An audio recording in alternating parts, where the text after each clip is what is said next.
안녕하세요. 저는 결혼 10년 차에 올해 40이 넘어간 평범한 가정주부입니다. 요즘 코로나로 불편하고 화나는 일이 많은데 바로 옆에서 시어머니까지 절 자꾸 건드려대시니 제가 빡치지 않을 수 없었던 지난 몇 달간의 기록을 사연으로 보내보려 합니다. 저는 무남 동료 외동딸로 자라났습니다. 저 낳고 얼마 지나지 않아 엄마가 몸이 안 좋아지셔서 아들을 바랬던 아빠의 바람과는 달리 더 이상 아이조차 가질 수가 없으셨고요. 결국 얼떨결에 딸 하나만 키우게 되자 아빠는 뭐가 그리 마음에 들지 않으셨는지 몇 번 저를 아들처럼 키워보려다 그냥 본인이 아들 하나 구해오겠다며 집을 나가셨어요. 그냥 솔직히 말하면 아들 가지고 싶단 핑계로 바람 피우러 집 나간 인간 쓰레기였던 것입니다. 덕분에 어린 시절, 아니, 제가 엄마와 살았던 결혼 전에 제 삶은 통째로 불우했었어요. 돈 벌어다 주는 아빠가 집을 나가버리자 엄마는 안 좋은 몸을 이끌고 저 하나 먹여 살리겠다고 여기저기 겨우 알바자리라도 구해서 돈을 벌어오셨고, 그런 엄마를 보며 전 늘 학교에서든 어디든 그 돈을 쓰는 것 자체가 죄스럽고 고역이었습니다. 어린 아이였음에도 불구하고 학교 공부 말고 우리 엄마가 지금 어디서 무슨 중노동을 하며 몸을 혹사시키고 있을까 싶어 걱정되어 늘 교실 창밖을 바라보기만 했고, 학교 끝나고 집에 가면 엄마가 먹으라고 차려놓은 밥도 먹지 않은 채 아껴뒀다가 퇴근하고 집에 온 엄마와 함께 그 조그만 밥 한 공기를 나눠 먹곤 했어요. 눈물이 마를 날이 없었고 아무리 벌고 또 벌어도 지갑이 채워진 날이 없었습니다. 늘 하루 벌어 하루 먹고 살던 저희에게 그나마 유한이 되었던 것은 서로에 대한 끈끈한 사랑이었습니다. 운이 좋게도 고등학교에 들어가 공부는 꾸준히 잘했어서 대학도 장학금을 받고 입학을 했으며, 대학 다니는 내내도 엄마 고생시켜 등록금 벌어오게 하고 싶지 않다며 죽어라 과외 알바에 공부까지 해서 4년 내내 장학금을 받고 졸업을 했어요. 친구들이 흔히 하는 어학연수도 제대로 못 가봤고 하다못해 그 즈음에 있던 파주 영어마을도 한 번 안 가봤네요. 자격증 공부고 뭐고 일단 돈부터 무조건 벌어야 한다는 그 마음 하나로 곧장 취업을 했고, 마음은 늘 불행했지만 돈은 따박따박 잘 주는 대기업에서 30 가까이 되도록 돈 모으며 일만 하다가 얼떨결에 남편을 만났어요. 회사에서 자주 가는 회식 장소였던 근처에 고깃집을 운영하고 있던 남편은 상사들에 이끌려 늦은 시간마다 술을 마시러 오는 저를 오래도록 봐왔다고 했어요. 같이 신나서 술을 들이부어 마시는 모습부터 도살장에 끌려가는 개마냥 억지로 웃음을 지은 채 힘겹게 술을 들이붓는 모습까지, 그리고 결국 그 힘든 내색을 어디다 할 곳이 없어 식당 안 화장실에서 혼자 대성통곡을 하고 나와 세면대에서 눈물을 닦던 모습까지도 말이죠. 저를 보며 어떻게 사는 사람이길래 저렇게 왔다 갔다 표정이 변했다 말았다 하면서 자기 뜻대로 살지를 못하고 있을까 싶어 자영업을 하던 남편은 회사 다니면서 현대판 노예로 살아갔던 저를 무지 신기하고 또 애처롭게 쳐다봤대요. 반면 저는 아무 생각이 없었습니다. 남편이 그곳 사장인 줄도 몰랐어요. 그냥 부장님이 주신 카드로 여자인 제가 계산을 처리할 때마다 계산대에 서서 몇 번 저를 쳐다보길래 이젠 식당 직원도 내가 만만한가 싶어서 막 자격지심에 우라통이 터지려고도 했었죠. 그러다가 한번 모든 팀원들이 술에 취하고 계산을 해야 했던 저는 끝까지 눈을 부릅뜨고서 버티다가 회식이 해산되던 때에 가장 마지막으로 자리를 빠져나가며 계산을 하려는데 남편이 절 계산대에 계속 세워뒀어요. 카드가 작동이 안 되는 건가 싶어서 순간 식은땀까지 흐르며 이 돈을 다 내 카드로 계산을 해야 하는 건 아니겠지 하며 아찔한 걱정을 하던 중 남편이 제게 식당 명함을 건네주더라고요. 언제든 힘들면 여기로 전화를 하라며. 식당 명함인데 왜 적혀있는지 모르겠는 핸드폰 번호를 가리키는데 내심 그게 그날 제겐 술보다 더 유한이 되었습니다. 그렇게 서로가 서로에게 적극적으로 끌릴 일이 없었음에도 불구하고 힘든 표정과 따뜻한 말 한마디를 나누며 서로에게 암묵적인 유한을 얻었던 것 같아요. 그렇게 저는 늦은 시간까지 공짜로 남편 가게에서 고기 얻어먹으며 여러 번 취하기도 했고 대놓고 울어보기도 하고 제 인생의 첫 연애였는데 볼 꼴 못 볼 꼴을 다 보여줬었답니다. 왠지 저희는 서로가 참 좋았고 그래서 결혼까지 강행했습니다. 남편은 힘든 제가 자신에게 기댔으면 좋겠다고 하여 꾸준히 제게 구애를 했고, 모든 게 만사지치고 짜증났던 30쯤 저는 이 정도 힘들게 살았으면 이젠 좀 더 편안히 내 삶을 살아도 되지 않을까 싶은 마음에 그 구애를 받아들였죠. 저희 엄마는 저와 함께 사시며 제가 벌어오는 돈으로 더 이상 알바는 하지 않고 집에서 쉬고 계셨는데 제가 결혼을 한다니 뭐 그리 속상하고 기쁘신지 하염없이 울며 좋은 사람이면 되었다고 행복하라고 축하해 주셨어요. 반면 저희 시댁은 조금 다른 입장이었습니다. 제가 좋은 회사를 다니는 것에 처음엔 큰 관심을 보이시더니 이내 저희 부모님이 이혼하셨다는 소리를 들으니 굉장히 불편해하는 기색을 보이셨죠. 워낙 어릴 적부터 이혼 가정에 대한 편견이 있었고 절 불쌍히 바라보는 사람들의 시선이 익숙했었기에 크게 놀라지는 않았지만 참 서럽더군요. 우리 엄마가 잘못한 것이라곤 하나 없는데 몸이 약해 아들을 못 낳는 이유만으로 집 나간 아빠를 욕해야지 왜 혼자가 되어 날 씩씩하게 키워내신 우리 엄마를 욕하고 이혼 가정에서 자란 나를 불편해하는 건지 인생이 뭐 이럴까 싶어 그냥 결혼마저 다 때려치우려 했습니다. 우리 엄마를 그렇게 바라보는 사람들과는 절대 사돈으로 맺어주고 싶지도 않았으니까요. 하지만 남편이 무슨 짓을 했는지 시부모님의 태도가 그 후 싹 바뀌었어요. 불편하게 해서 미안하다고 결혼을 찬성한다며 하다못해 애물애당까지 싹 다 생략을 하신다고 한 바람에 남편이 혼자 구해서 살던 집에서 전 몸만 들어가면 되었고 남편은 제게 부담 가질 것이 하나 없으니 결혼을 하자고 더 강하게 밀고 나왔죠. 이제 보니 남편이 결혼을 포기하라는 저를 눈치채고 먼저 선수를 쳐 시부모님께 화를 냈던 회유를 했던 설득을 시켰던 것입니다. 뭔가 망가진 집인 줄 알면서도 임시방편으로 뜯어 고쳐 집으로 이사를 들어가려는 듯 했던 기분. 그러나 그렇게까지 내게 매달려주는 남자가 없었던 제게 남편은 그야말로 다시 만나기 힘들 이상적인 사람이었습니다. 그렇게 전 남편과 우여곡절 끝에 결혼을 했어요. 그러나 지난 10년간 결혼을 하기 직전보다도 더 다이나믹한 일들이 연속으로 일어났죠. 저뿐만 아니라 저희 부부에게 말입니다. 남편은 제가 고생을 그만했으면 좋겠다고 자기 일이나 가끔 도와주면서 집에서 편히 쉬고 장모님과 함께 휴식다운 휴식을 보내라 해서 결혼하고 4년 정도가 지나 일을 그만뒀습니다. 사실 결혼 후부터 꾸준히 퇴사를 하라는 말을 해왔지만 혼자 있는 저희 엄마 노후비의 용돈까지 생각을 하면 절대로 쉽게 그만둘 수가 없었어요.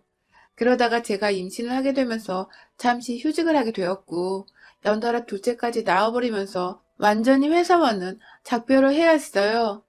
내 옆과 뱃속에 자식이 둘이나 있었음에도 불구하고 늘 엄마에 대한 걱정이 앞섰지만 다행히 남편이 언제나 먼저 엄마를 챙겨줘서 제가 걱정을 덜 수 있었죠.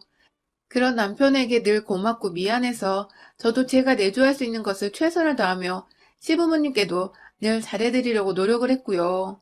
갓난아기와 임신한 몸을 이끌고도 자주 시댁을 찾아가곤 했습니다.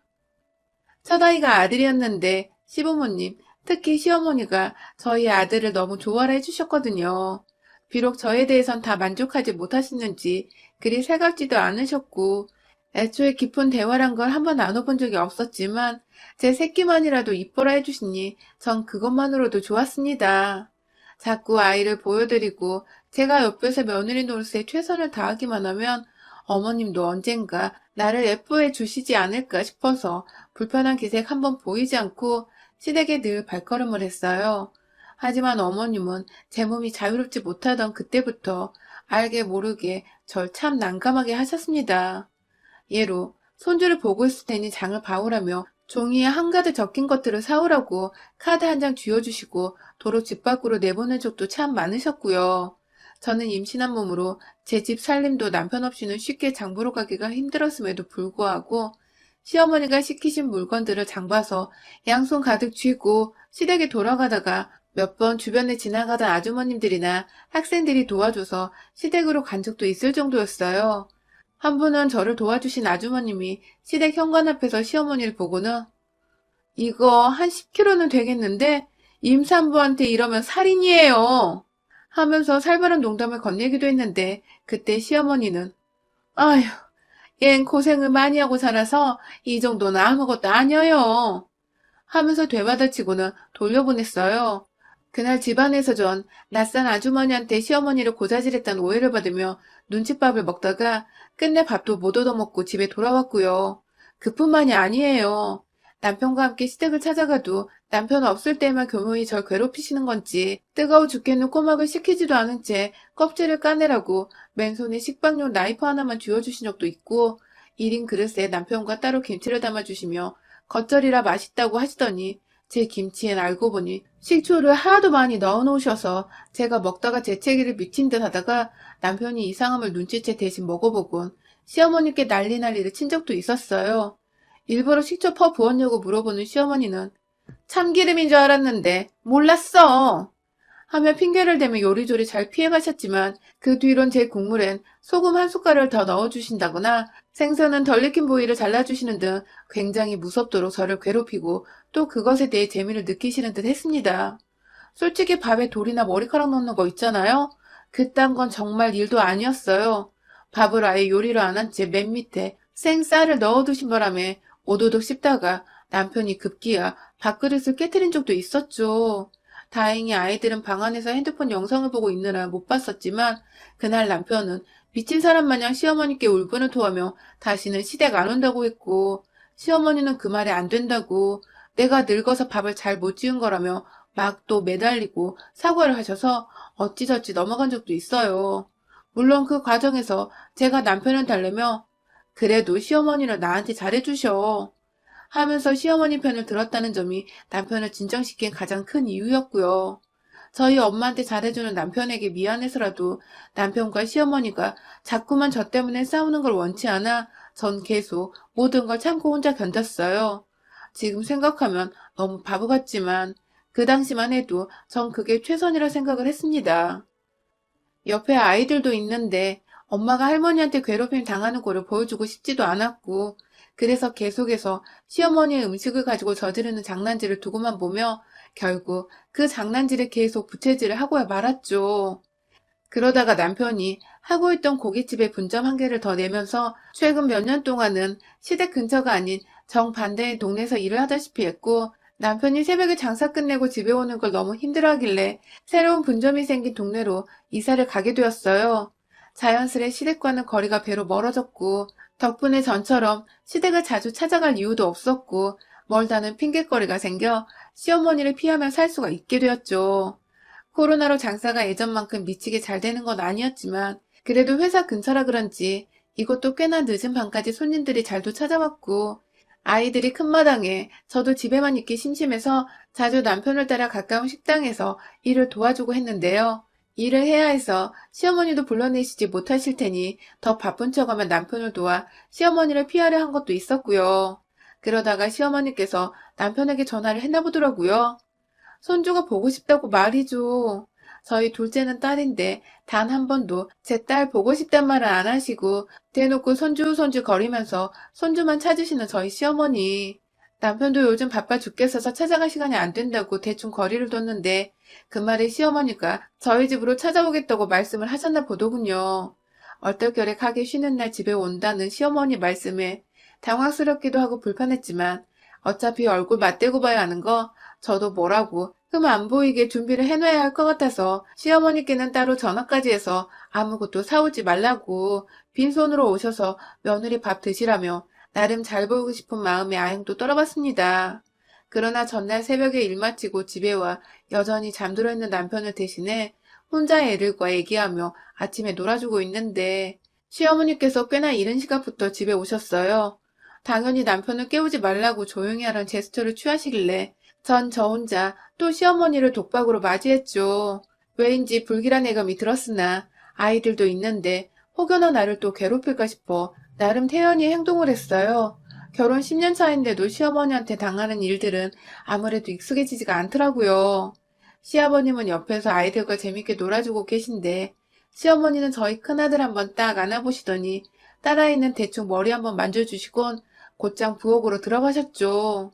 빈손으로 오셔도 되는데 뭘 또 바리바리 싸우셨길래 그래도 우리 가족들이 시어머니께는 자식들이구나 하면서 감사한 마음을 가지려는 그때 제 마음은 산산조각으로 부서졌습니다. 아니 글쎄 시어머니께서 손에 한가득 들고 온 그것들은 바로 죄다 껍질 달려 손질이 허벌나게 어려운 갑각류들이었던 것입니다. 대게부터 대야, 꽉 막힌 조개부터 전복까지 골라도 하필 일부러 이렇게 골라오시다니 뭐 껍질이야 어떻게든 제가 손으로 물고 뜯고 제거해서 손질을 해내면 되겠지만 사실 저희 집에 갑각류를 잘 못 먹는 사람이 둘 있거든요. 저랑 저희 딸이요. 저야 뭐 어릴 적에 하도 없이 자랐으니 먹을 줄은 안다마는 꼭 먹고 나면 속이 니글거리는 게 불편해서 여러 번 잘 안 먹는다고 남편이나 시부모님 앞에서도 말은 했었었고 예전에 시어머니가 꼬막가라고 시켰을 때도 제가 정말 뜨거운 걸 떠나서 이건 어차피 내가 잘 먹지도 못하는 건데 난 왜 이렇게 개고생하며 꼬막을 까야 하나 싶어서 우라통이 터졌던 것인데 이번엔 아주 작정을 하고 골라온 게 저희 모녀가 못 먹는 음식들. 그러니 한마디로 자기 눈에 넣어도 안 아픈 아들과 손주 주려고 사왔던 것이었죠. 제가 예전 같았으면 저 혼자 당하는 거니 어찌저찌 무시하고 맛있겠어요 하며 입에 발린 말을 할 수 있었을 텐데 이번엔 저희 딸까지 걸려있으니 도저히 좋은 소리를 못하겠더라고요. 제가 누누이 매번 시어머니의 장난질에 당하긴 했었어도 제 자식들만큼은 챙기자는 생각에 둘째는 갑각류를 잘 못 먹어요 하면서 자주 언지를 주기도 했었는데 말이죠. 갑각류를 보자 굳어진 제 표정이 너무 적나라했던지 시어머니는 저를 한껏 쳐다보더니 옆으로 다가와 뭐 불만 있어? 하고서 오히려 당당히 물어보더라고요. 기껏 사왔는데 표정이 왜 그따위냐 하는 듯한 표정이셨죠. 아직 남편도 안 깬 마당에 혼자 문제를 일으키고 싶지 않아 아니에요 하면서 억지로 그 해산물을 씻어내기 시작했어요. 준비하고 있던 음식들이 있었는데 시어머니가 해산물은 싱싱할 때 먹어야 한다며 음식 준비하던 거는 나중에 먹고 이거부터 먹자고 하시는 바람에 저는 기껏 아침부터 일어나 준비하던 보쌈이며 각종 반찬들은 다 한 켠으로 치워둔 채 부엌 한 켠에서 해산물 껍질이나 까대고 있었어요. 대게나 대하는 그냥 소금 위에 구워 먹어도 되지만 시어머니가 굳이 먹기 편하게 손질을 하라고 시키셔서 대하부터 차근차근 까기 시작했고요. 대게도 반에 반토막씩 내서는 삶으려고 준비를 해놨죠. 조개도 굳이 구워 먹어도 되는 건데 푹 끓여서 얼큰한 조개탕에 소주 한잔 하고 싶다 하셔서 국을 끓여내기로 했고 그 국에 넣을 조개도 이왕이면 씹히는 것이 없이 조개알만 먹고 싶다 하셔서 껍질을 까냈습니다. 마지막 전보. 그래도 비싼 거, 몸에 좋은 거 사주신 것만으로도 어디냐며 속으로 정신 단련을 100만 번도 더 하면서 끙끙거리며 숟가락으로 전복을 퍼내고 있는데 옆에서 시어머니는 뒤통수를 봐도 뻔히 째려보고 계시고 도저히 껍질 빼내는데 집중을 못하겠더라고요. 사사건건 도와주시지는 않으면서 이것부터 해라, 저것부터 해라. 급기야 누가 봐도 혼나고 있는 것처럼 보였는지 저희 딸이 조용히 제 옆에 찾아와서는 엄마, 괜찮아? 라고 물어보는데 그런 딸에다가 대고서 시어머니가 한다는 말이 넌 네 아빠 닮아서 불쌍한 걸 못 참는 거니? 아니면 네 엄마를 닮아서 불쌍한 게 뭔지를 아는 거니? 하고 말입니다. 아직 초등학교도 안 들어간 딸아이한테 뭘 안다고 그런 말을 해대시는지 저도 순간 화가 나서 어머님, 무슨 말씀을 그렇게 하시는 거예요? 하면서 말을 툭 던져버렸어요. 그 순간 제가 너무 우라통이 터져버려서 손으로 전복을 까다 말고 손을 그대로 껍질에 베어버리기까지 했죠. 피가 스멀스멀 올라오는데 옆에서 다른 엄마가 소리를 지르는 것부터 손에서 피까지 나니 마음이 불안정해졌는지 엄마 하면서 울음을 터뜨렸네요. 아휴, 어린애가 무슨 잘못이 있다고 해서 안 되는 말을 얘 앞에서 짓거리는 것도 모자라 내 딸 눈에서 눈물 나게 하는지. 상대가 다른 사람도 아닌 시어머니라 생각하니 저도 더 열이 뻗치더라고요. 손에서 나는 피고 보고 당장 딸아이 들고 남편 자는 안방에 들여다 놓은 뒤 시아버지랑 놀고 있는 큰아이를 시켜서 동생 좀 방 안에서 달래고 있으라고 했어요. 아빠 닮아 엄마 말이라고는 칼같이 듣는 아들은 또 냅다 안방으로 동생 걱정이 되어 들어가더군요. 그리고 전 시아버지만 바라보고 있는 그 상황에서 시어머니를 향해 껍질 벗기느라 다라이 한가득 넣어둔 전복, 그리고 그 쟁반 위에 쌓아둔 전복 껍질을 확 따 다라이통에 합쳐서는 바로 앞에 며느리가 뭐하고 있나 구경만 하고 있던 시어머니를 향해 부어버렸습니다. 완전 아래에서 위로 일어서며 다라이를 얼굴로 확 들이부어 시어머니는 졸지에 전복으로 얻어맞은 것이죠. 나한테 함부로 했던 건 내 아이들 생각해서 그래도 참으려 했는데 이젠 내가 만만해서 내 딸까지 건드려? 하면서 모아놓은 대하 껍질부터 조개 껍질까지 그 밑에 주르륵 흐르는 비린내 나는 각광류 물까지 그냥 확 쓰레기로 버릴 것들이었는데 시어머니를 쓰레기통이라 생각하며 얼굴에 쳐 부었네요. 그 따갑고 딱딱한 것들. 나 골탕 먹이려다 본인이 뒤집었으며 평생 경험하지 못했을 수치와 모욕을 당한 시어머니. 얼굴부터 여기저기 따끔거리는 와중에 냄새가 비릿비릿하게 올라오는지 충격받아 말도 못하고 뭐라 도와달라고 시아버지한테 대꾸도 못한 채 눈만 뻐끔뻐끔 거리던 그때 뒤에서 뭔가 느낌이 쎄해 돌아보니 남편이 서 있었어요. 아이들 볼까봐 당연히 방문은 손으로 닫고 있었지만 남편도 꽤나 충격을 받은 듯 했죠. 하지만 제 눈에 고인 눈물을 본 남편은 자기 엄마가 또 무슨 또라이 짓을 했다는 걸 단번에 파악을 했는지 어머니, 당장 가세요. 아버지, 어머니 데리고 얼른 나가세요. 하면서 호통을 쳤고 시아버지도 자기 마누라가 제대로 잘못을 했다 생각을 하셨던 건지 무슨 죄인 마냥 시어머니 옷을 쥐어잡고는 끌고 나가시더라고요. 시어머니는 며느리 앞에서 다른 사람도 아닌 자기 아들이랑 남편에게 내쫓겨버리니 그게 또 서러우셨는지 막 야 이놈아 하면서 통곡과 함께 호소를 하셨는데 남편은 뒤도 안 돌아보고 아들 가정 박살낼 생각 말고 이젠 집에 얌전히 계세요. 하며 문을 쾅 닫아버렸어요. 시어머니는 문이 닫히는 순간까지 닫지 말라고 잡고 있다가 남편이 인정사정 없이 문을 닫아버리라자 놀래 손을 확 빼시더라고요. 한마디로 아주 매몰차게 아들한테서 버림을 받은 것이었죠. 아 정말 우리 남편 없었음 마무리를 어떻게 해야 했나 순간 고민도 했는데 아니 더 세게 나가야 하나 싶어서 여기 사연에 올라온 것들처럼 시엄마 머리 끄댕이라도 잡아야 했나 싶었는데 남편이 더 모질게 자기 엄마를 집에서 쫓아주니 어찌나 고맙고 또 한편으론 미안했던지요. 방 안에서 그제야 나온 아들, 딸들은 엄마 괜찮냐고 저를 꼭 안아주며 무슨 일이냐 묻는데 남편은 자기 엄마 때문에 이 사단이 난 게 창피하고 또 미안했는지 아빠 잘못이야 하면서 아이들의 뒤에서 또 저를 함께 안아주더라고요. 졸지에 저희 폭발로 인해 가족들이 싸우기는커녕 우리 가족 단합력이 더 끈끈해져 버린 것이었죠. 여전히 제 딸아이가 그날 말로 상처를 받지 않았을지 신경이 많이 쓰입니다. 하지만 역시 부모 사랑 먹으면 다 괜찮은 것인지 아이는 전처럼 밝고 또 평온해 보이네요.